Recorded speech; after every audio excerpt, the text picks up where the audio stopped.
bom trabalho por aí. A gente segue falando sobre isso, sobre a eleição na França com Priscila Yazbek, né, Pri? Porque como que essas projeções para o segundo turno aí, agora com a Marine Le Pen subindo, são vistas, né, pelo mercado? Porque tem um temor da União Europeia em relação à vitória dela, né?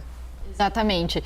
Então, esse assunto está mexendo bastante com os mercados. Hoje, o índice de Paris está subindo e os índices europeus estão caindo por causa de temor sobre juros, mas tem uma explicação. Então, pouco antes da votação, havia uma expectativa de um empate técnico entre Emmanuel Macron e Marine Le Pen. Só que aí os dois, então, passaram ao segundo turno, mas com uma vantagem de Macron menos apertada do que o que era esperado, então, nesse primeiro turno das eleições. Com isso, houve um certo alívio no mercado, porque, justamente como a Marcela colocou, o mercado teme que uma vitória de Le Pen possa trazer uma onda de choques no mercado financeiro parecido com o que aconteceu com o Brexit. Isso porque o Macron, ele é um candidato reformista, é um candidato pró-mercado. Já Marine Le Pen é uma candidata que já defendeu a saída da França da União Europeia, tem uma visão pró-Rússia, tem uma visão anti-OTAN, isso em meio à guerra na Ucrânia, então ela traz muita instabilidade. Então, do ponto de vista do mercado,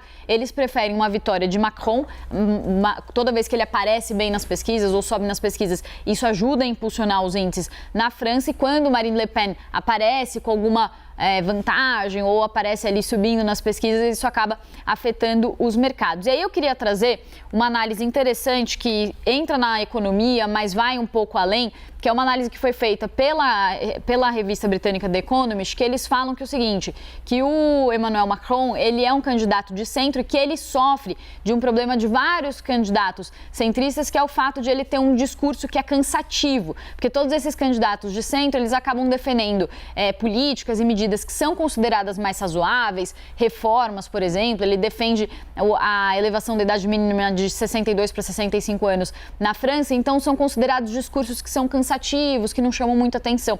Já os candidatos populistas, como é o caso de Le Pen, já apresentam um discurso que tem mais adesão de grupos extremistas, chamam mais atenção, então ela faz essa análise falando sobre esse problema aí que passa o Macron na França e que acontece por todo o mundo e afeta várias eleições e várias disputas políticas no mundo todo. Então, isso pode ter um reflexo, inclusive, para a economia, e vem também muito explicado pela economia, porque como o mundo passa por uma crise econômica, que vem de pandemia, que está em meio a uma guerra, esses discursos populistas que trazem uma expectativa de alguma mudança sobre o status quo, eles ganham aderência da população. Então, esse é um pouco do cenário que está sendo visto na França, mas que a revista The Economist alerta que pode também acontecer em vários outros países e no mundo todo.